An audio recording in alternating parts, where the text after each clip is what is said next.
Deus tem um recado para o seu coração. E a minha oração é que Deus encontre corações sensíveis, receptivos, para que Ele possa falar e agir de maneira poderosa.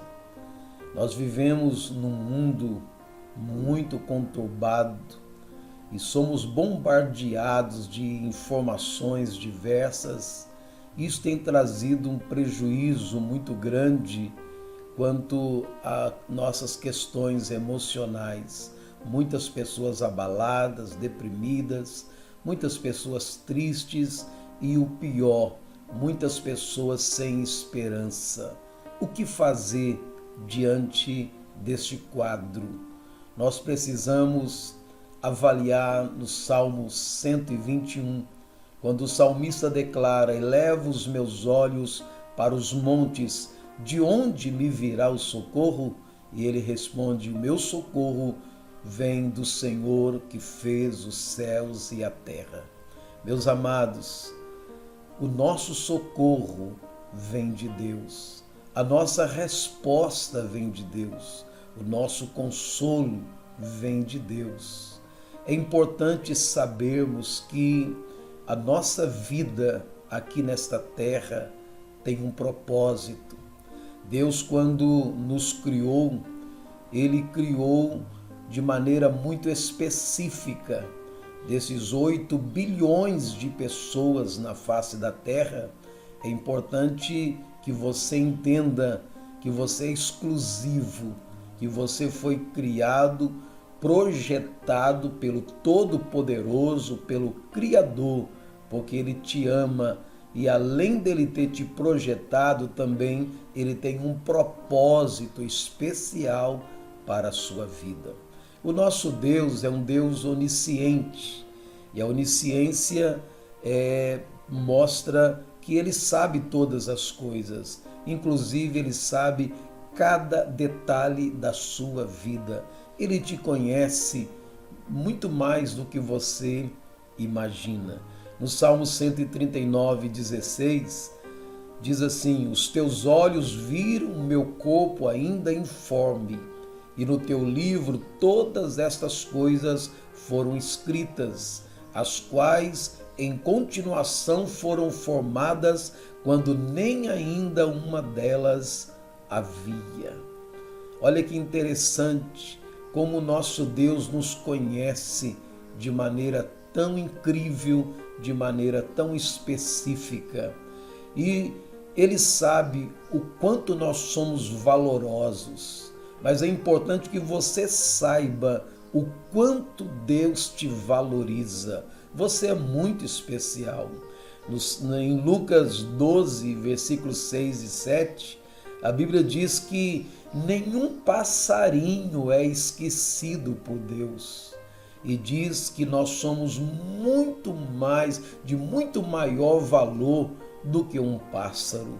O texto ainda diz que todos os cabelos da nossa cabeça estão contados.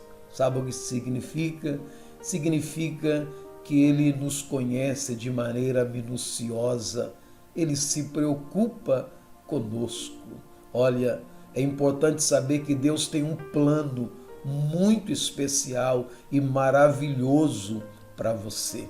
Em Jeremias 29:11 diz assim: eu é que sei que pensamentos tenho a vosso respeito, diz o Senhor, pensamentos de paz e não de mal, para vos dar esperança e um futuro.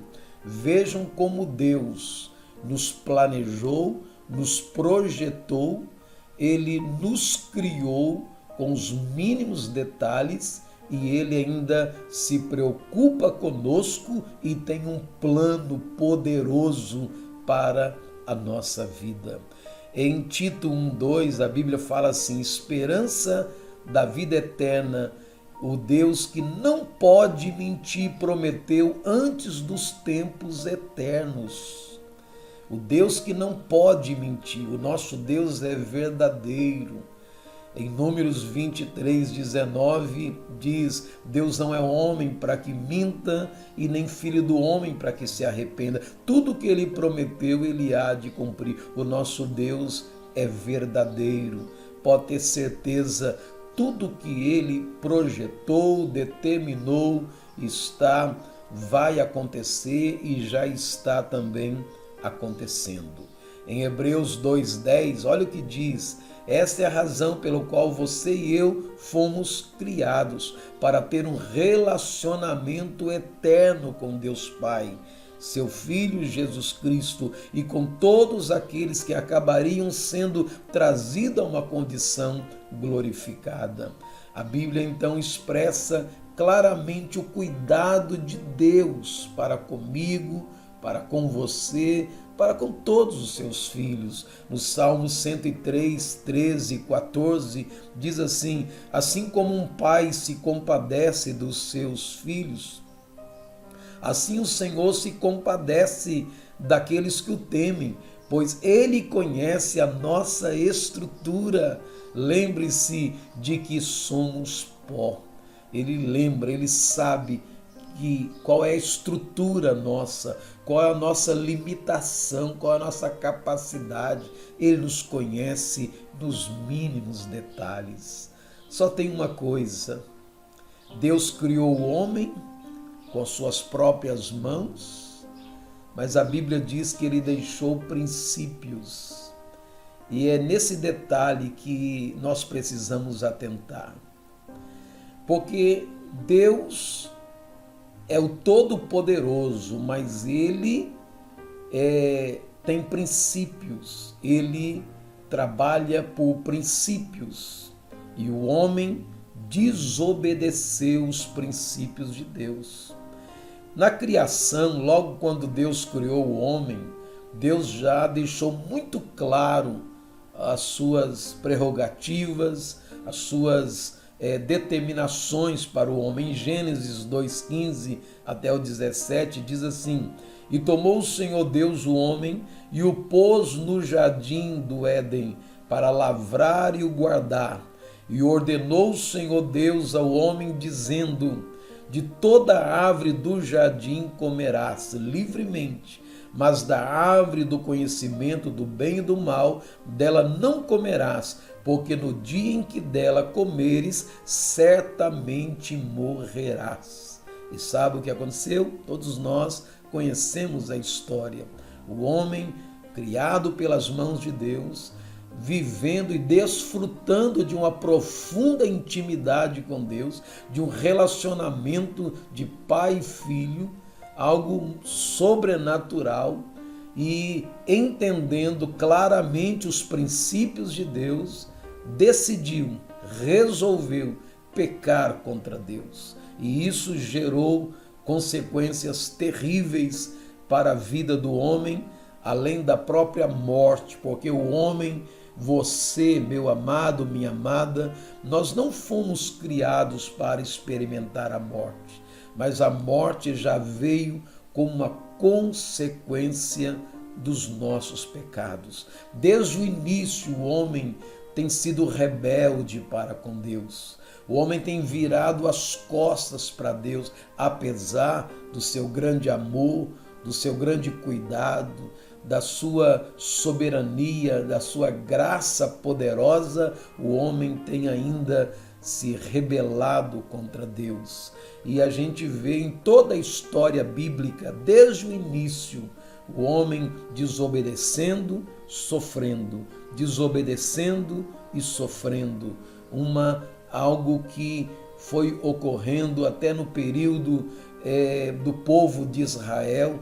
Todas as vezes que o povo estava em pecado, em rebeldia, o povo sofria profundamente. Vinha doenças, pestes, vinha miséria, fracassos, os inimigos venciam o povo de Israel, tudo por causa da desobediência, e eles sabiam claramente que todas essas consequências estavam vindo sobre eles por causa do pecado que eles haviam cometido.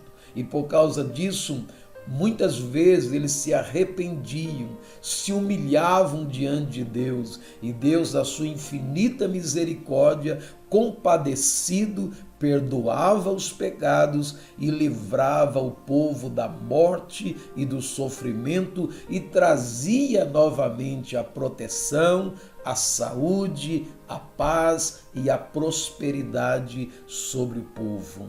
Mas hoje, como está o mundo hoje? Muitos questionam sobre esta pandemia.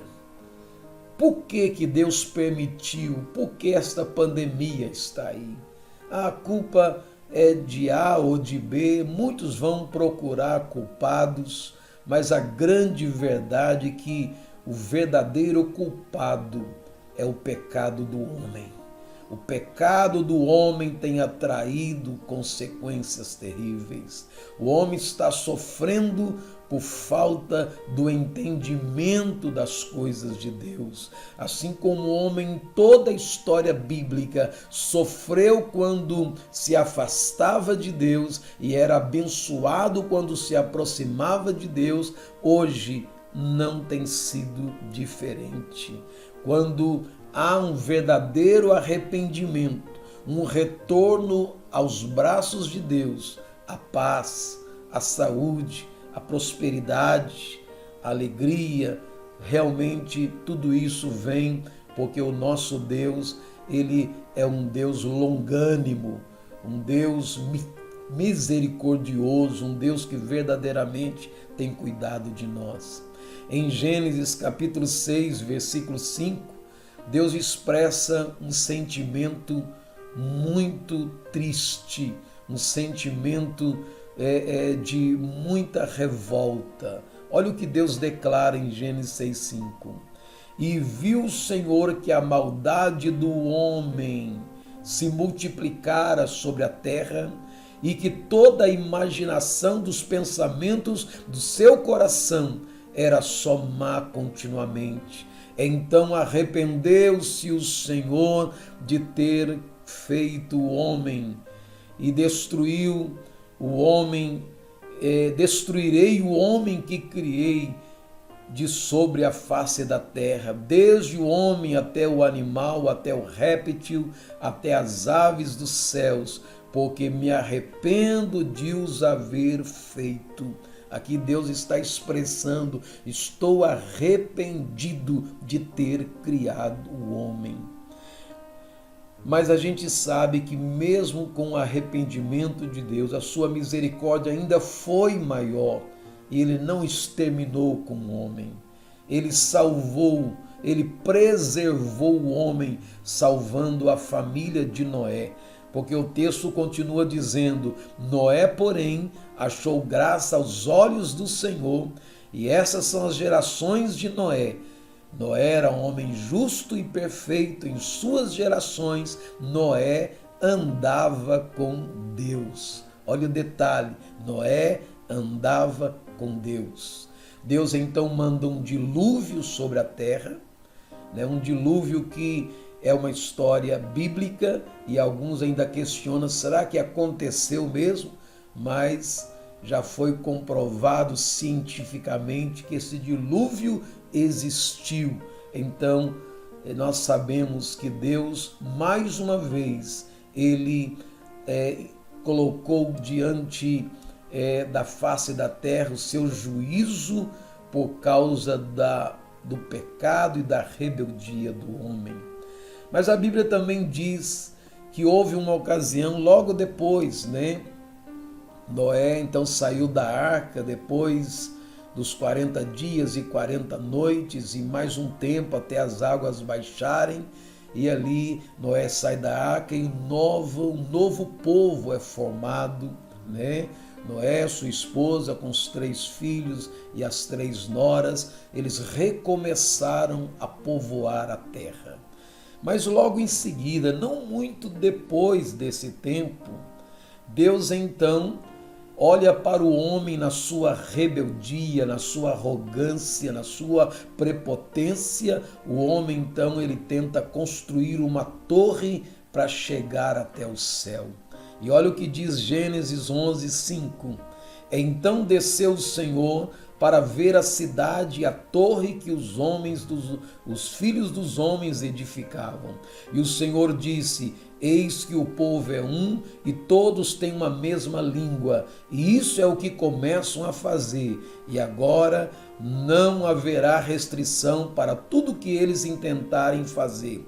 Eia, desçamos e confundamos ali a sua língua, para que não entenda um a língua do outro. Assim o Senhor os espalhou dali sobre a face de toda a terra e cessaram de edificar a cidade. Por isso se chamou o seu nome Babel, porquanto ali confundiu o Senhor a língua de toda a terra, e dali os espalhou o Senhor sobre a face de toda a terra. Também essa confusão das línguas, né? Muitos perguntam por que se Deus veio do homem, aliás, o homem veio de Deus, né? Por que então? Como é que explica esta confusão de línguas e vários povos, várias línguas? A verdade é que foi também um juízo de Deus. O homem, na sua rebeldia, ele achava que era Deus. Ele quis subir aos céus, ele quis ter marca, ter nome. Então Deus confundiu, humilhando o homem, mostrando ao homem que ele era incapaz de sobreviver sozinho. É interessante que hoje, quantas pessoas arrogantes conhecemos? Quantas pessoas são capazes de abrir a sua boca e dizer que não acredita em Deus, que Deus não existe? É lamentável isso. Mas Deus, na sua soberania, no seu grande poder, ele contempla tudo isso. E ele coloca um freio quando o homem ele começa a agir de forma arrogante. E dessa forma a gente vê na Torre de Babel Deus aplicando a confusão e dispersando o povo para que não pudesse continuar unidos no seu erro. Também em Gênesis 18, Deus mais uma vez age nas cidades de Sodoma e Gomorra. Em Gênesis 18, 20, Deus fala assim: disse mais o Senhor, porquanto o clamor de Sodoma e Gomorra se tem multiplicado, e porquanto o seu pecado se tem agravado muito, descerei agora e verei se com efeito tem praticado segundo o seu clamor, que é vindo até mim, e se não, sabê-lo-ei. Então Deus, ele aplicou o seu juízo ali sobre a cidade de Sodoma e Gomorra, levando fogo e enxofre e destruiu a todos, porque a rebeldia, o mau cheiro chegou às narinas de Deus e Deus não suportou tamanho pecado, tamanhas orgias que ocorriam ali nas cidades de Sodoma e Gomorra. Em Romanos 6, 23, diz: o salário do pecado é a morte. A morte é a consequência do pecado. O homem peca e ele sofre, com a morte. E essa morte, ela pode ser explicada como física, e também morte de muitos planos, de muitas bênçãos que a pessoa poderia usufruir na sua vida. Olha, Deus nunca omitiu a sua decisão aos que querem continuar no pecado. Ele nunca omitiu. Vejam Ezequiel 23, 49. Vocês sofrerão o castigo da sua cobiça e as consequências de seus pecados de idolatria, e vocês saberão que eu sou o soberano, o Senhor. Em Miqueias 7,13 também diz: mas a terra será desolada por causa dos seus habitantes, em consequência de suas ações. Lembre-se, Deus ama o pecador, mas abomina o pecado. Deus é amor, meus queridos. mas ele também é justiça.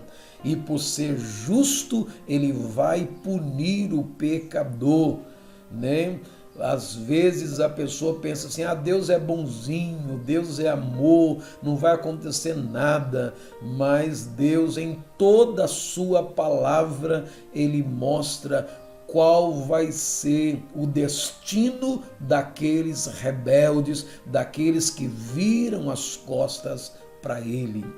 Uma das piores consequências que o homem poderia experimentar é a perda da salvação.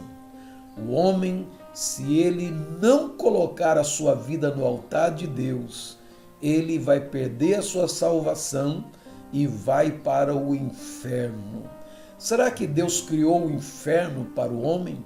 Será que Deus quer que o homem vá para o inferno? Não, meus queridos, Deus não criou o inferno para o homem e nem quer que o homem vá para o inferno, mas as suas próprias atitudes, o seu próprio comportamento, como diz a Bíblia, Satanás será lançado no inferno e todos aqueles, que o seguirem, que rejeitarem a Deus. O inferno, meus queridos, é um lugar de castigo de todos que pecam e se rebelam contra Deus. O inferno não é o domínio do diabo.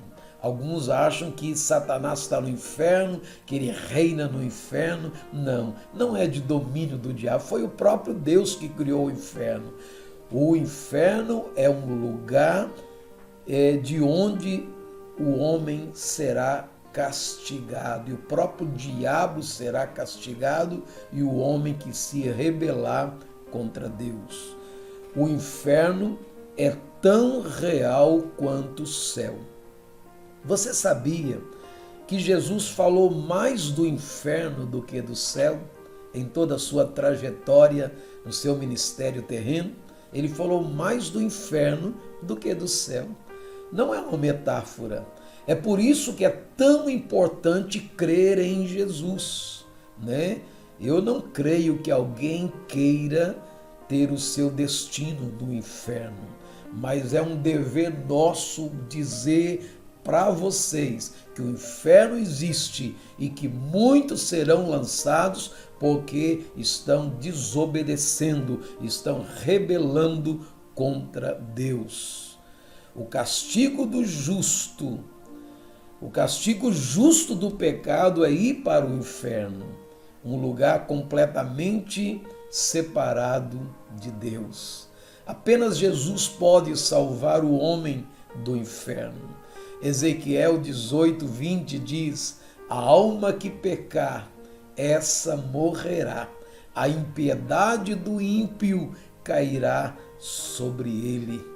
Vejam que em toda a Bíblia, Deus é muito claro quando ele trata da salvação eterna e também da condenação eterna. Em Apocalipse 20:13 diz: o mar entregou os mortos que nele havia, e a morte e o Hades entregaram os mortos que neles havia, e cada um foi julgado de acordo com o que tinha feito.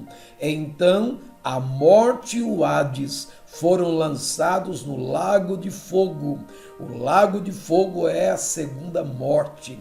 Aqueles cujos nomes, olha bem, aqueles cujos nomes não foram encontrados no livro da vida foram lançados no lago de fogo. E eu quero te perguntar, meu querido, minha querida, o seu nome, você tem certeza que o seu nome está escrito no livro da vida? Os que não estão escritos no livro da vida foram lançados no lago de fogo, que é o inferno. Apocalipse 21:8 diz: mas os covardes, os incrédulos, os depravados, os assassinos, os que cometem imoralidade sexual, os que praticam feitiçaria, os idólatras e todos os mentirosos, o lugar deles será no lago de fogo, que arde com enxofre. Esta é a segunda morte. Que coisa terrível!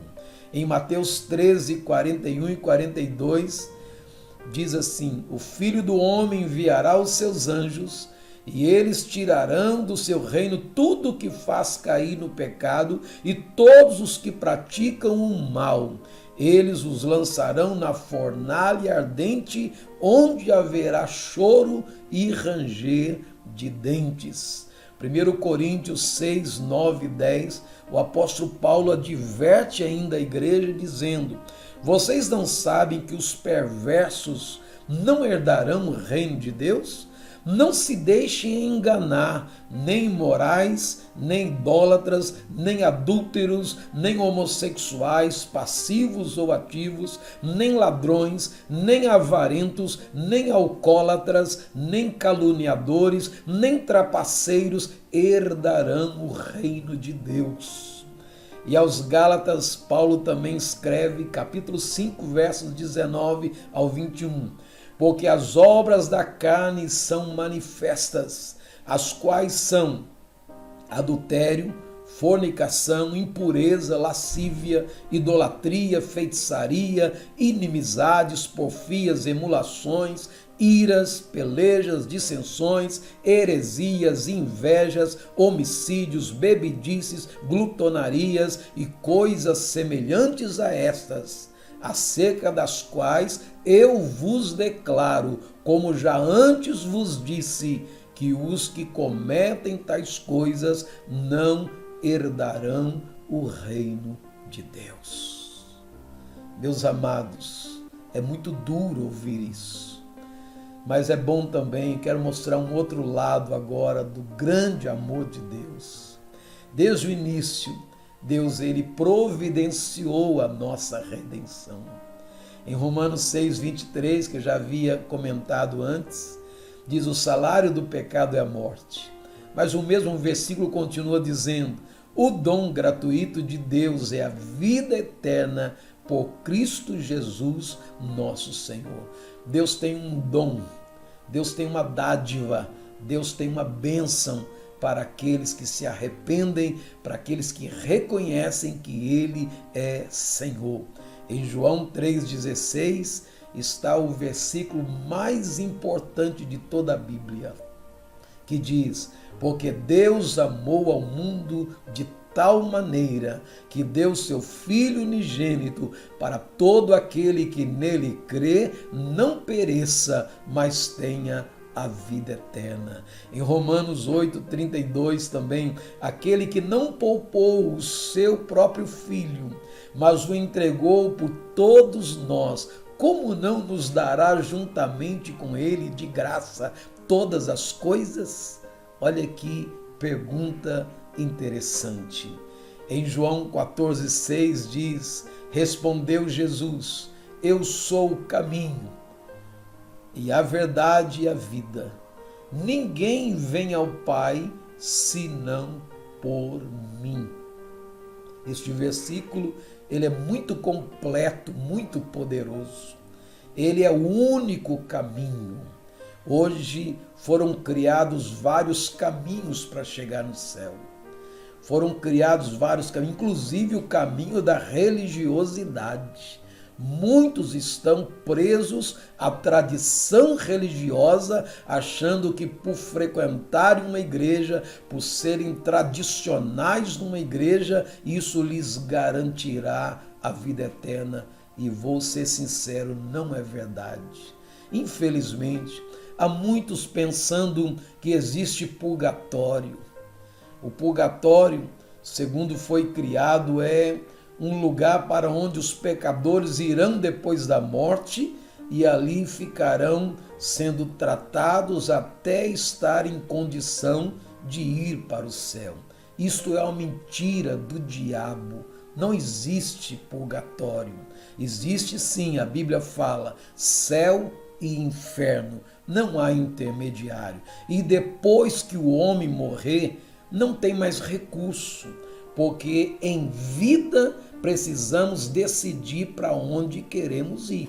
Ninguém vai decidir por você depois que você morrer. Porque eu já ouvi também alguns dizerem: Ah, depois que eu morrer, alguém vai mandar rezar para mim, alguém vai acender velas para mim lá no cemitério e então essas velas vão me garantir. Não garante. Não são boas obras também que vão garantir. Em Efésios 2, 8 e 9 diz: pela graça sois salvos por meio da fé. Isso não vem de vós, é dom de Deus, não de obras, para que ninguém se glorie. Tá vendo? É pela fé que o homem é salvo, abrindo o coração, entregando a sua vida para Jesus, renunciando os pecados que praticou e assumindo um compromisso de caminhar com Deus, de andar com o Senhor. Não se iluda, depois que morrer, não há mais recurso. Não se iluda, não existe um jeitinho brasileiro para resolver o problema depois da morte. Eu preciso decidir para onde eu vou, se eu quero ir para o céu ou para o inferno antes da minha morte. Por isso quero trazer este recado de Deus para o seu coração, para que você compreenda sobre a importância de tomar uma decisão que vai ser com certeza a decisão mais importante da sua vida.